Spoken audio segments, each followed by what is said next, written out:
Sam Altman just said something that no tech CEO wants to admit at the height of all the hype. Every user paying $200 a month for OpenAI is actually making his company lose money, not a small loss to gain scale, not breaking even while hoping for the future, but a real loss. The more it's used, the faster the company burns through cash. And what was Wall Street's reaction? They valued OpenAI at $500 billion, not because of profits, not because of a proven business model, but because of the belief that if this is the center of the next revolution, then all the current numbers can be ignored. Welcome to the AI bubble, where we've gone from a curious chatbot to a trillion-dollar gamble in just 24 months, and where the people writing the investment checks might be about to experience the biggest shock since 2008. Let's go back to November 30th, 2022, an utterly ordinary Wednesday. Cold coffee on desks, engineers fixing bugs like any other day. Then OpenAI released Chat. Within 48 hours, the internet had a new addiction.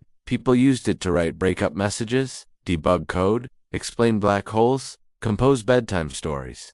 Dad, I'm talking to an AI that knows everything. It just explained quantum physics in Minecraft language. Yes, Minecraft. 5 days, 1 million users. 2 months, 100 million. The fastest growing app in history. Instagram took over 2 years. Facebook took nearly 5 years.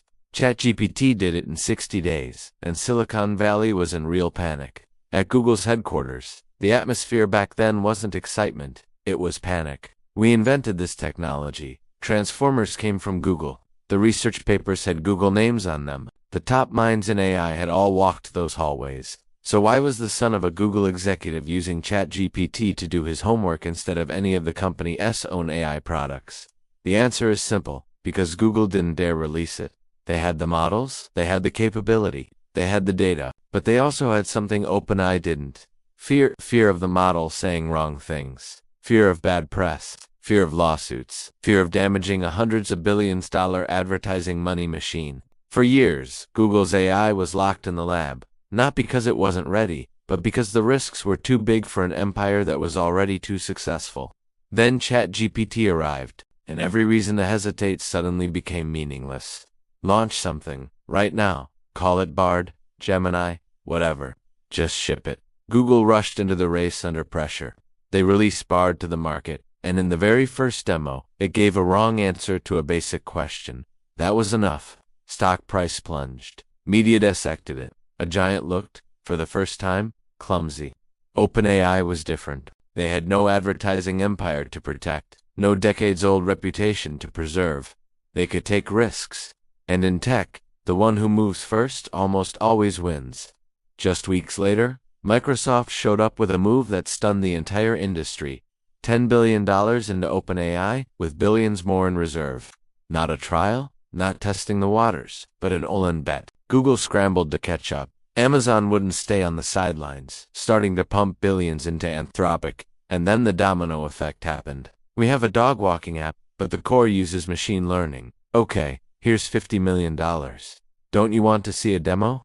No need. Take the money. By mid-2023, if your pitch deck had the phrases neural network, large language model, or just the word AI in big letters, you were basically printing money. No revenue needed, no finished product needed, just a convincing team and a big enough vision. Companies that existed only in a Google Doc were raising $100 million rounds like it was nothing. This frenzy produced some bizarre wonders: AI toothbrushes, AI recipe suggesters, AI dating coaches. One startup raised $30 million just to build an AI that specializes in summarizing the outputs of other AIs. If you've ever wondered what a bubble looks like at its peak, this was it. But the real madness wasn't in the applications. It was in what powered everything: infrastructure. The GPU crisis began. Those tiny chips, once only cared about by gamers and engineers, suddenly became a strategic resource, more valuable than oil, more valuable than gold. NVIDIA went from a graphics card company to a pillar of the global AI economy. CEO Jensen Huang showed up at every conference in his leather jacket like a rock star of semiconductors, and nobody laughed, because he was holding the industry's throat, and this was just the beginning. At first glance, everything seemed cheap. Renting a high-end A100 GPU costs about $3 per hour. Sounds like nothing. Cheaper than a Starbucks coffee. But this is how every bubble looks harmless at the start. You only look at one unit. not at the scale. An AI startup doesn't need one GPU. They need hundreds, even thousands. Training a model big enough to compete requires a cluster of about 500 GPUs running non-stop that comes to $1,500 per hour, $36,000 per day, over $1.1 million per month just to keep the model learning, not including engineer salaries, data costs, or office rent, with cooling strong enough to keep the chips from melting. And despite all that, companies were hoarding GPUs like the apocalypse was coming. NVIDIA couldn't produce them fast enough. Waitlists stretched to 12 months. Black markets appeared. People carried suitcases of cash across borders just to get a few chips. This wasn't a free market anymore. This was a survival race. But training costs are only half the story. The other half is even worse. Operating costs. Every question you type into a chatbot consumes power, chips, bandwidth, and processing time. Not much, but hundreds of millions of questions per day turn not much into a massive bill. AI isn't like traditional software. It doesn't get cheaper at scale. It gets more expensive the more it's used. That's the deadly paradox of this industry. By 2024, everything was labeled AI-powered. Toasters toasted a bit more evenly. Calendars used algorithms. Self-checkout was just a camera, but called machine learning. The party was at its peak. Champagne flowing. Checks being signed non-stop. And then, for the first time, someone dared to ask the most uncomfortable question in the room. How much is all this actually costing? The answer started leaking out in early 2025. Sam Altman went online and wrote a short line that was enough to make investors' hearts skip. One pretty crazy thing. We're currently losing money on the OpenAI Pro plans. Users were using more than predicted, meaning the more successful, the more OpenAI lost. The Pro plan costs $200 per month. And they were losing money on every subscriber.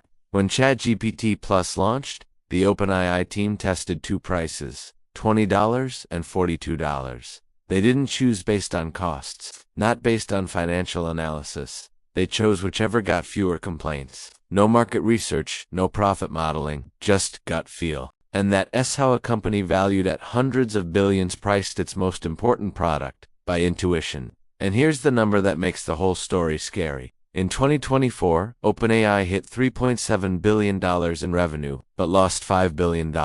Not just not profitable, losing more than they made. A money-burning machine running at full throttle, and the faster it runs, the hotter it gets. This is where things leave emotions and enter the territory of cold numbers. According to industry forecasts, from now until 2030, the world will need about $6.7 trillion just to build AI infrastructure. Not applications, not startups, but the invisible foundation underneath. GPUs, accelerators, power, cooling systems, data centers.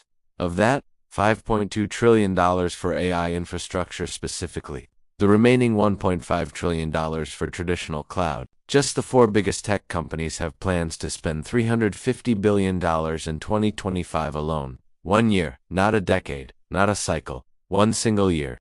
That number is so big that if it were GDP, it would match a mid-sized country. But to justify that investment, the AI industry has to do something almost impossible. Generate $2 trillion in annual revenue by 2030. Current AI revenue is around $200 billion. That's a 10 times gap. And this is where closed-door meetings start getting tense. Projections show we hit $20 billion in 2025, so the plan is to reach $100 billion by 2029. Yes, that's not growth. That's a hockey stick drawn by someone who's never played hockey. To even try for that number, we'll have to burn about $115 billion by 2029. When do we turn profitable? Maybe 2029, or 2030, or 2031.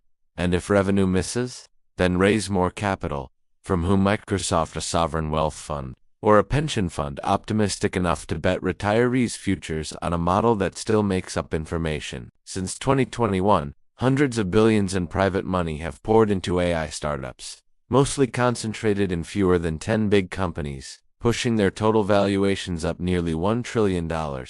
Everyone believed they were investing in the next Google, but then the first cracks appeared. AI started making things up. ChatGPT cited studies that don't exist, referenced cases that never happened, produced data from another dimension.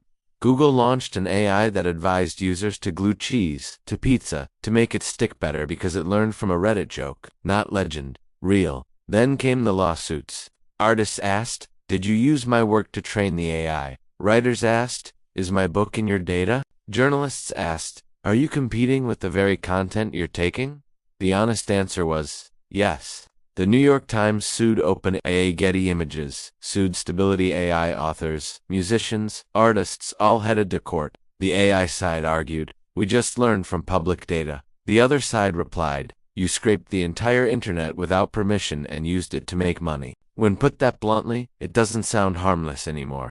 By mid-2024, the atmosphere shifted. The hype was still loud, but faith started to waver. Questions that were brushed aside before came back, more persistent. Is this model sustainable? Can these costs hold up? And if not, when does the bubble burst?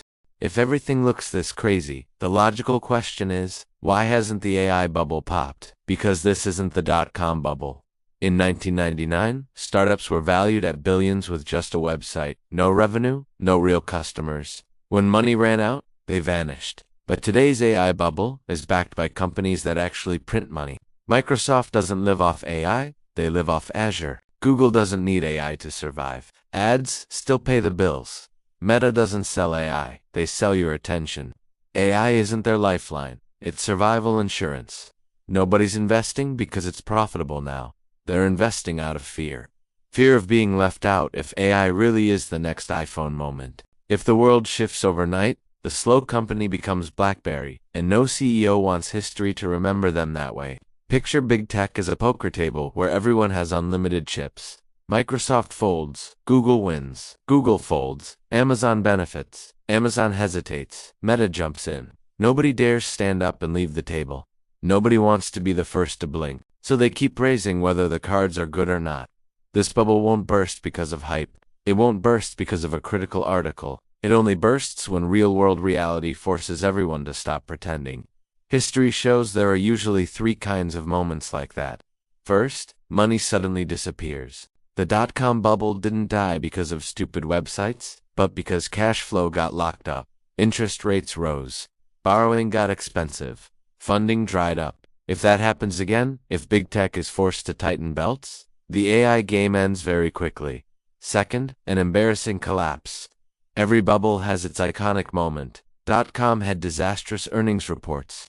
2008 had Lehman, crypto had The AI version could be a major lab announcing massive losses, a model launch flop, or a legal ruling that freezes the whole industry. So where are we right now? Big tech is still spending. No disaster-style earnings yet. No FTX-level scandal. There are cracks, but not deep enough to shatter faith. So yes, the bubble is inflating. The numbers are truly insane, but it hasn't popped, because nobody has said, "Okay, stop."